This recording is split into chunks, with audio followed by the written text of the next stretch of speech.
ધર્મ પરિવર્તન મુદ્દે દેશભરમાં પહેલેથી જ ગંભીર અને સંવેદનશીલ માહોલ ઊભો થયો છે, ત્યારે ગુજરાતના દાંતા તાલુકા સામે આવેલી એક ઘટનાને સમગ્ર પંથકમાં ચકચાર મચાવી દીધી છે. દાંતાની એક ખાનગી અંગ્રેજી શાળામાં બાળકો તેમના પરિવારને ધર્મ પરિવર્તન માટે પ્રોત્સાહિત કરવામાં આવતા હોવાના આરોપ લાગ્યા છે. આ મુદ્દે વિવાદ વધતા આદિવાસી સમાજના આગેવાનો મેદાને ઉતરી આવ્યા છે અને મામલતદારને આવેદનપત્ર આપી તાત્કાલિક કડક કાર્યવાહી કરવાની માંગ કરી છે. આવો વિગતે વાત કરીએ સમગ્ર ઘટના વિશે આ અહેવાલમાં. નમસ્કાર, હું ચિરાગ વર્ષાબેન. આપ જોઈ રહ્યા છો સ્વમાન. ભારતમાં ધર્મ પરિવર્તનને લઈને હાલ માહોલ ખૂબ જ ગરમાયેલો છે. ખાસ કરીને હિન્દુ ધર્મના લોકો પર અન્ય ધર્મ અપનાવવાનું દબાણ કરવામાં આવે છે એવા આક્ષેપો લાગી રહ્યા છે. આવી સ્થિતિમાં દાંતા તાલુકાની એક ખાનગી અંગ્રેજી માધ્યમની શાળા હવે વિવાદના કેન્દ્રમાં આવી છે. આદિવાસી સમાજના આગેવાનોનો આક્ષેપ છે કે આ શાળામાં બાળકો અને તેમના પરિવારજનોને બોલાવી હિન્દુ ધર્મ છોડીને ખ્રિસ્તી ધર્મ અપનાવવા માટે નોકરી, શિક્ષણ અને અન્ય લાલચ આપવામાં આવે છે. ઉલ્લેખનીય છે કે આ શાળા અગાઉ પણ આ પ્રકારના વિવાદોમાં ચર્ચામાં આવી ચૂકી છે, જેના કારણે હાલનો માહોલ વધુ ગંભીર બની ગયો છે.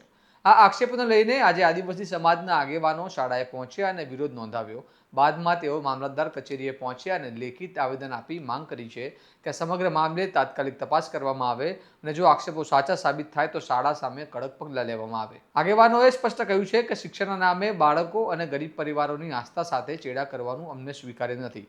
આ મુદ્દે આદિવાસી આગેવાનોએ શું કહ્યું તે સાંભળો. ગઈકાલે અહીં અમારા આદિવાસી સમાજના લોકોએ પ્રાર્થના કરવા માટે આવે એનો એક વિડીયો વાયરલ થયો. તો એ વિડીયાને લઈને અમે અહીં સ્કૂલમાં તપાસ કરી છે તો ખરેખર અમારા આદિવાસી સમાજના અહીં ધર્માંતર થઈ રહ્યું છે. આ સ્કૂલ એ સોમવારથી શનિવાર સુધી ચાલતી હોય, રવિવારે રજા હોય, પણ રજાના દિવસે બાળકો દ્વારા સૂચના આપી અને એમના વાલીઓ બોલાવી અને જો બાળકો વાલીઓને ના બોલાવે તો એમને પ્રેશર પણ આપવામાં આવે છે કે તમારા વાલીઓ ફરજિયાત સ્કૂલમાં આવવા જોઈએ અને સ્કૂલમાં આવી અને ધર્મ પરિવર્તન કરવું જોઈએ. એવી રીતે આ સ્કૂલમાં મુલાકાત દરમિયાન એક અમારે આદિવાસી સમાજમાંથી એક દીકરી રાખેલી છે કે એ દીકરીને પ્રેશર કરી અને તમે જો ધર્મ પરિવર્તન કરશો તો અમે તમારી અહીં પટાવાળામાં નોકરી આપશું, એવી રીતે કરી અને એમને લોભ લાલચ આપી અને પછી નોકરી રાખવામાં આવેલ છે. ધર્માંતરણનો મુદ્દો આજે દેશભરમાં ચર્ચાના કેન્દ્રમાં છે. નોકરી, શિક્ષણ અને અન્ય લાલચો આપીને જો કોઈને પોતાના ધર્મ બદલવા માટે મજબૂર કરવામાં આવે છે તો તે લોકશાહી અને બંધારણીય મૂલ્યો પર ગંભીર સવાલ ઊભા કરે છે. સાથે જે પ્રશ્ન પણ ઊભો થાય છે કે શું કોઈ વ્યક્તિ સ્વેચ્છાએ પોતાના ધર્મને બદલે છે કે પછી પરિસ્થિતિઓને લાલચ આપીને તેને આવું કરવા મજબૂર કરવામાં આવે છે? શું સમાજ અને તંત્ર પોતાની જવાબદારી નિભાવી રહ્યા છે? હવે જોવાનું એ રહેશે કે દાંતા તાલુકાની આ ઘટનામાં તંત્ર કેવી રીતે તપાસ કરે છે અને શું પગલાં લેવામાં આવે છે. આ સમગ્ર ઘટનાને લઈને તમારું શું મંતવ્ય છે અમને કમેન્ટ બોક્સમાં જરૂર જણાવો.